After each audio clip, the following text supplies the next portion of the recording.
Oh my goodness. What is up, loud and proud crowd? I hope you guys are doing absolutely fabulous on this fine day. It is actually beautiful weather again. We just got a little bit of rain, but we really needed it because we have not had rain in a long time here in Indiana, believe it or not. At least it's the way it seems. Anyways, guys, you guys know about the rust issue I have on my frame. I will get into detail with that in the barn in just a couple of seconds. I'm over at the barn now. Those of you who love taking a look at the first gen, give you a real glance here, quick glance here. Beautiful truck. Truck still needs some paint and body work, mostly some body work and some other little odds and ends. But what we're gonna be doing today is, you know, the topic of my truck, there was a video the other day, the reason I'm selling my truck. And basically it wasn't like for sure, I'm selling my truck, like in the video. But basically I went through some of the comments, and I do apologize, I can't respond to all of them because there's, especially under videos like that where there's like 500 comments. I mean, it's crazy. So, but I appreciate it, but I just can't respond to and type out a message for every single, you know, response. But I do go through and I like some of the comments and stuff like that. But anyhow, I read through a lot of stuff, and basically people are saying you should probably just sell it. And it's not that the truck is, oh no, there's little frame rust is going to fall apart in a year. That's not the reason, okay? One of the biggest things is, this is my career, this is my living.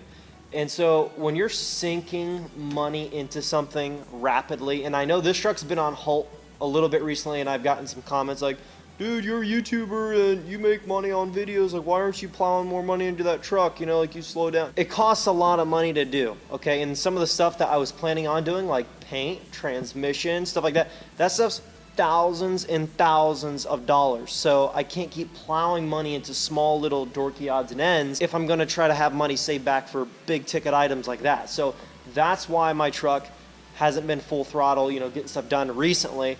And that's why that was more, you know, the first several, you know, not several, the first like 2 months I was doing headlights, bumpers, you know, just all different little odds and ends, wheels, tires, all that crap.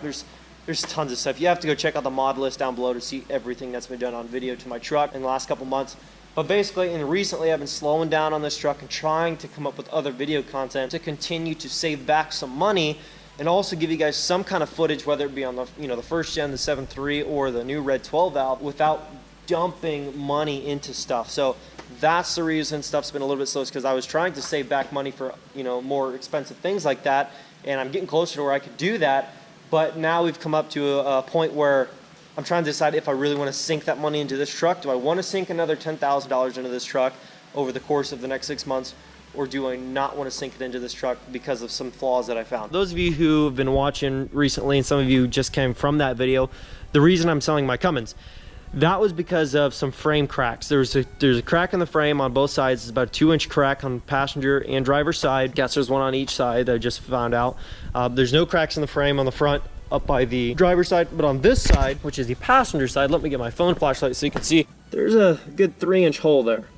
And so I sent some pictures to the guy that I was telling you could probably fix the truck, and, you know, long story short, you know, he sent me a message and he's like, hey, you know, I saw those pictures. He's like, let me just go through a real quick list. Let me kind of let you know what you're looking at. He said, hey, you know, first off, the small cracks, a 2-inch crack on each side, he's like, they're not separated. You know, it's not a big deal. Those can be fixed. Those can be welded up. No problem. And for precautionary measures, you could take some 1/4-inch steel or 3/16 steel or whatever you want to use and reinforce that almost like a puzzle around it, you know, just so there's multiple welds at different, you know, at different points, re-strengthening that. But for the most part, you could still work that truck for years, and that crack's not going to, it's not going to, you know, take a massive toll on the truck. It's not a big deal. The cross member under the bed, the cross member, I mean, every part of the truck has a purpose, and a good purpose typically.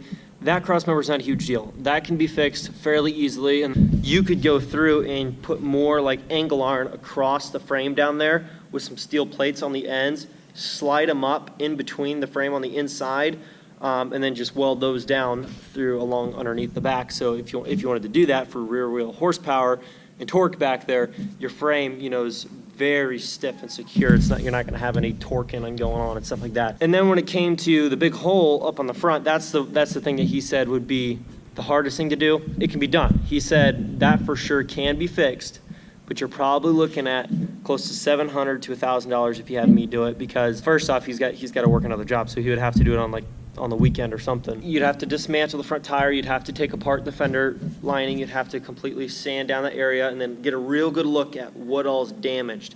Because you might see a hole only in one little 3-inch spot, but you know, once you get that all cleaned up, he's like, you could be talking about having to replace a whole section of frame right there. So he's like, you just don't know. So like, you're not gonna know until it's all cleaned up, until it's all taken out. But he's like, just looking at that, taking my guess at how much you would probably have to cut out and puzzle back together and, you know, re-weld up and then reinforce just to make sure like it is nothing's happening. He's like, you're looking at, you know, several hours of work. He's like, you're probably looking at $700 to $1,000, and that's mostly to take care of that area.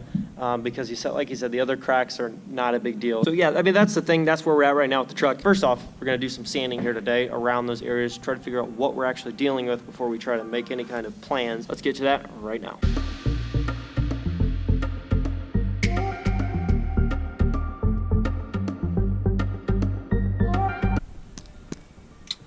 Well, I don't know how well you guys can see that, but we got it sanded down real smooth until it's pretty much shiny here. And this is the crack on the passenger side. It's not even a 2-inch crack. It's, I mean, I'm really zoomed up here, but it's probably an inch. It goes from right there to right there. That's it. I mean, it's probably a 1-inch crack. And that'll be pretty easy to reinforce, like, you know, like the guy said. Here's that other spot, the rusted cross member. That's the cross member that goes up over the fuel tank. And then I'm gonna go over here and polish up that crack there too and see what all's there, and then we're gonna move up to the front.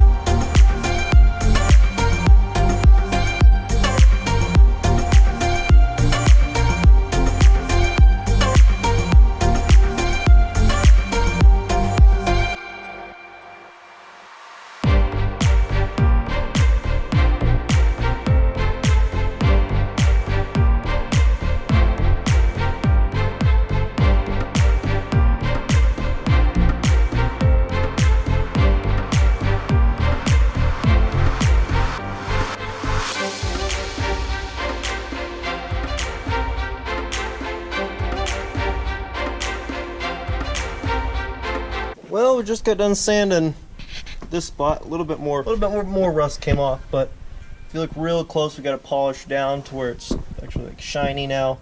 I even sanded up and around even higher just to make sure there were no surprises, and there weren't. It's frame solid up there. It's just right here. There's a hole in the frame, real small, about the size of a dime. Here's my pinky nail, and that is also due to the crack in the frame right there. Just follows up to that spot. This crack is not separated. It's just there. It's probably been there a while. To be quite truthful, this crack's probably been there for years.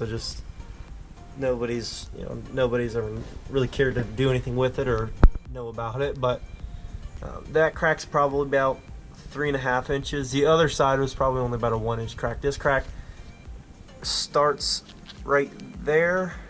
I don't know what you guys are looking at because I can't see the GoPro right now, but starts right there. But some of this thin metal too is kind of broke off around there just because I don't know why it rusted right there, but it did. Kind of starts there, wraps down under the frame, and this is the part of the frame that takes the most abuse. And that is the underside of the frame. Believe it or not, that is what a lot of your weight when you're towing, you're hauling in the bed, in the box. I mean, that's where a lot of your stress is on the bottom of the frame. Only makes sense, I guess, but there's that crack. It wraps up to about that hole, and that's where it stops. So we're gonna try to get that reinforced. Trying to set my phone up so I can get a good camera angle. My phone keeps vibrating so much from you guys. About fell off and about cracked the screen right on a piece of frame there. What's left of that frame there.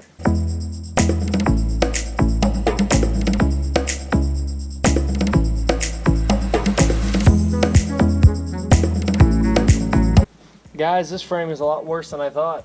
You can still see the guy's fingerprints in here. I could probably take that in and get a check to see whose fingerprints it is. You can see his fingerprints in here from making this putty with a little mesh screen, and just puttied that up and stuck it on there so you could bed liner coat it and make it look like it was a good frame. That's called stabbing someone right there. That is pure evil. I couldn't do that to somebody. That's why I'm trying to address the problem instead of dump it off on somebody already, like the way it sits. Oh my goodness. Another big section of putty with some screen mesh in there. This is really, really bad. That guy stabbed me. Rule number one, people, I guess lesson learned. If you see any kind of bed liner on that frame, you should probably take a huge step back and second guess the guy selling it to you. Because chances are he's just dumping it off because he wants to get himself a nice truck with no frame rust, and he just wants to dump this off on some kid trying to spend his hard-earned money on a truck. He's got to have more honest people out there.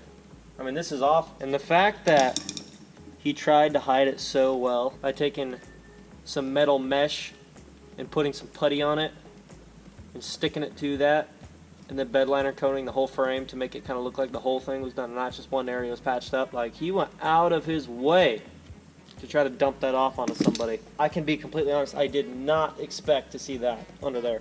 I was thinking maybe, okay, you know, there might be a little bit of, you know, whatever, there might be a little bit of rust, a little bit up, you know, like maybe a crack or something. Not that. Let me give you a little bit of perspective. That's what the frame looks like top to bottom.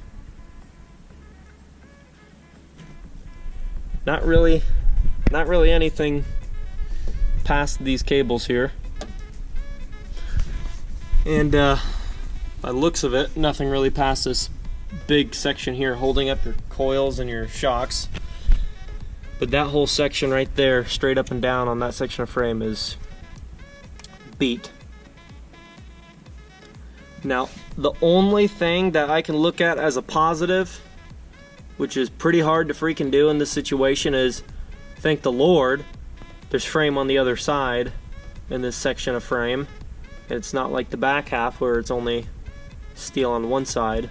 If there wasn't steel on the other side there, this thing would probably be concaved right now and broken half. Actually, I can guarantee it 100% because it's rusted top to bottom. Yeah, that's awful.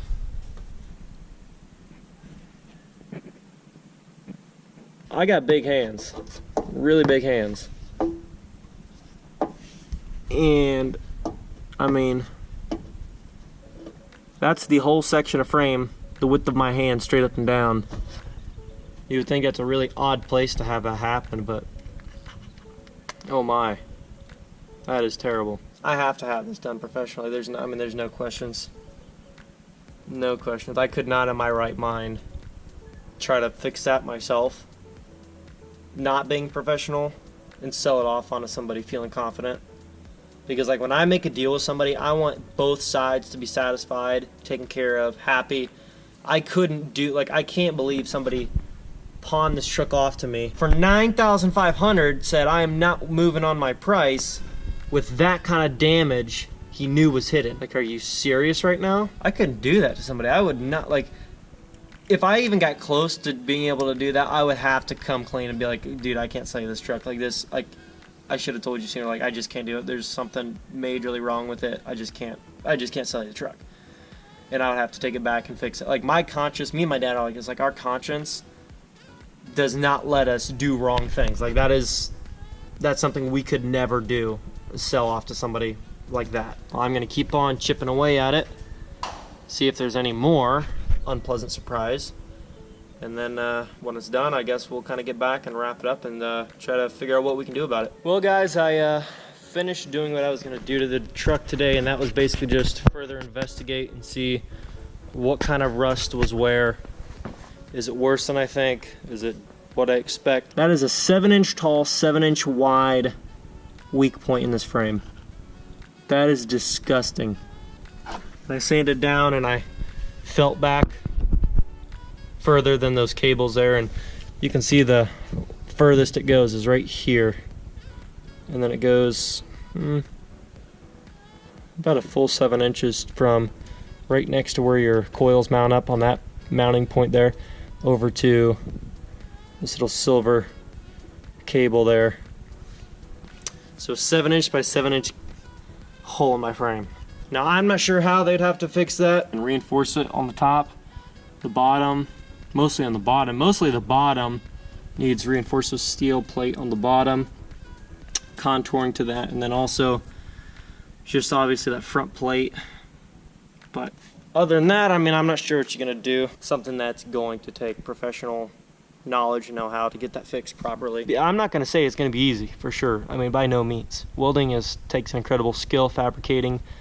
I'll give it to you there. But I would think, you know, with the tire dismounted, tire and wheel dismounted, wheel well out, those cables taken off and pulled way out of the way and held back. And I don't know, I mean, I just don't know. I don't know how hard it would be, how much time it would take. But all I can say is it's worse than I thought, and it sucks, but that's where we're at with the truck right now. And by the way, the red 12 valve got dropped off for fuel lines and brake lines today, so we're gonna see when those get done, hopefully fairly soon. But guys, it looks like I will be selling the truck once I get that fixed. I can get that stuff fixed, taken care of. Then I'm gonna go through and sand the entire frame, get the bed off, sand the entire frame, get it all cured, and then flip it. Because like I was saying in the beginning of the video, if you're plowing like the kind of money that I am into a truck, that I was about to plow, I was about to put so much more into this truck. You've got to, I mean, I personally couldn't do it knowing that that was there. Even if it gets fixed and it'll probably be fine for years, I personally couldn't.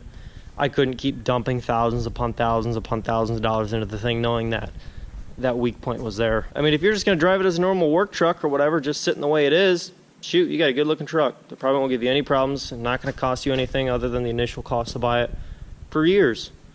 But given that I'm gonna keep sinking money into it, I need to have a cleaner truck. Anyways, guys, I'm done talking. You guys get the idea. It's bad, it's really bad, and so I need to get this fixed, and it sucks, but I'm gonna have to get it fixed, and now I don't really have an option. It's gonna have to be done professionally because that's a pretty important area on the truck there to support the weight of the engine up front, which is a good chunk of iron there. That is going to be a wrap on the video. Hopefully you guys enjoyed the video. Make sure you guys definitely leave a like.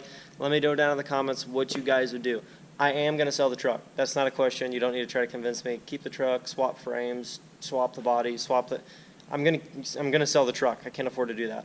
I'm going to sell the truck after we get it fixed. But let me know what you think the best solution to fix that would be, how to go about that, how would you guys go about reinforcing that, strengthening that, cutting that out, all the good stuff. Yeah, I'll catch you guys tomorrow. Peace. Doing what I love, going day to day, but I know it takes time and I'm patiently waiting. Sometimes I contemplate, cause one day you feel so close and the next is out of sight. But I know I gotta hold on tight to go back to just going out every night. Like if I'm about to let it go now, I can live alright, live a normal life, doing 9 to 5. But I know I'm more than that. I gained this skill, wasn't born with that. At the end of the life, it's a memory.